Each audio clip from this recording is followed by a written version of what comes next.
I'm thankful to the Congress President for releasing the Congress manifesto for the 2024 elections. Earlier, the draft Congress manifesto was thoroughly discussed in the Congress Working Committee. The recommendations of the members of the Congress Working Committee were taken into consideration, and with the final approval of the Congress President, some changes were made to the draft manifesto. And what we have today is the final manifesto approved by the Congress Working Committee and the Congress President. The broad theme of the manifesto is justice. Every aspect of justice has been threatened, weakened, diminished, and in some cases denied in the last 10 years, especially in the last 5 years. Members of the media will recall that in 2019, we had warned of what is likely to happen between 2019 and 24 should the BJP come back to power. We were not soothsayers, but we were active workers on the ground who could sense what is happening in this country. I'm sorry to report that what we had predicted in 2019 has come to pass in 2024. We had said institutions will be diminished or captured. That has happened. We had said freedom will be restricted, and that has happened. We had said that the weaker sections of the people will be denied their rights and their privileges. That has happened. We had said that Parliament will be diminished. That has happened. We had said that we will inexorably move towards an autocracy. We are already described as an electoral autocracy by many thinkers of the world. That has happened.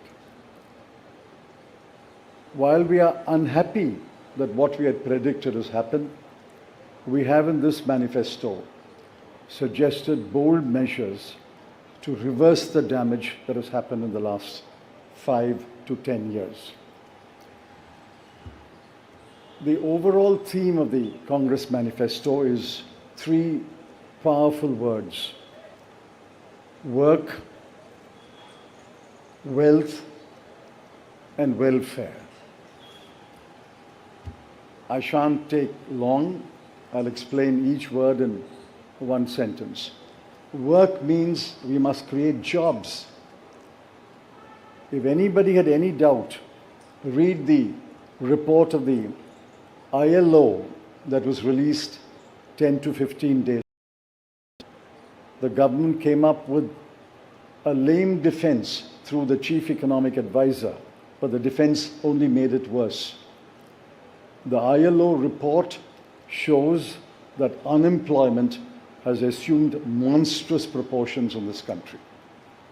Yesterday, the media carried a report that 30% of the outgoing class in the Indian institutes of technology, the premier institutions of our country, are unemployed. They have not been placed. Jobs, jobs, jobs is a cry everywhere in India. Work encapsulates that section on work. The sections on work encapsulates what we will do to create jobs. The second is wealth. Wealth must be created before it is distributed. On the contrary, the 5 years of the Modi government shows that wages have been stagnant in this country. The average income of the bottom 50% has either remained stagnant or diminished or decreased for the bottom percentiles. We have to create wealth, and that can only be created by growth. The UPA government delivered 8.5% growth in its first term, 2004 to 2009. And over a 10-year period, Dr. Manmohan Singh's government delivered 7.5% growth. Even the futile attempt by the BJP government to revise the figures made it 6.7%. But over the last 10 years, the average growth is only 5.8, and if you count the year that ended on 31st March, given the inflated figures, it will still be 5.9.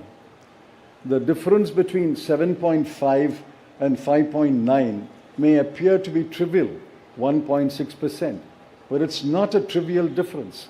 It is the difference that makes between a moderately slowing economy and a robust economy. So the second broad theme is wealth. We have to create wealth, which means we must have investment, capital investment, private investment, government investment, and foreign investment.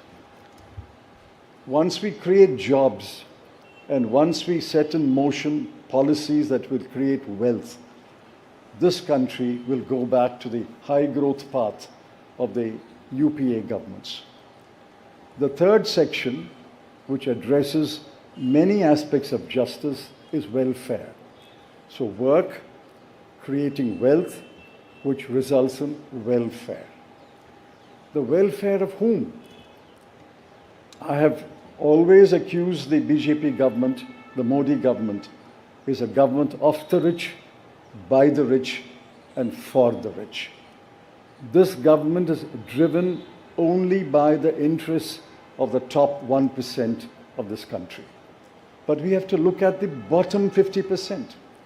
The bottom of the pyramid, the bottom 50% is as important as those who are well off.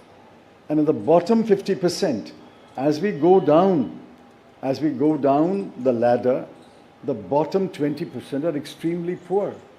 It has been estimated that 23 crore people are still poor in this country. UPA government lifted 24 crore people out of poverty. And we promise that if the Congress or a Congress-led government comes to power in 2024, we will lift 23 crore people out of poverty in the next 10 years. That's possible, it's doable, and I conclude by saying the Congress has done it before and we can do it again. I appeal to all of you to spread the message of this manifesto to the nook and corner of this country and ask the people to vote for the hand symbol and to vote for all our allied parties throughout this country. Thank you.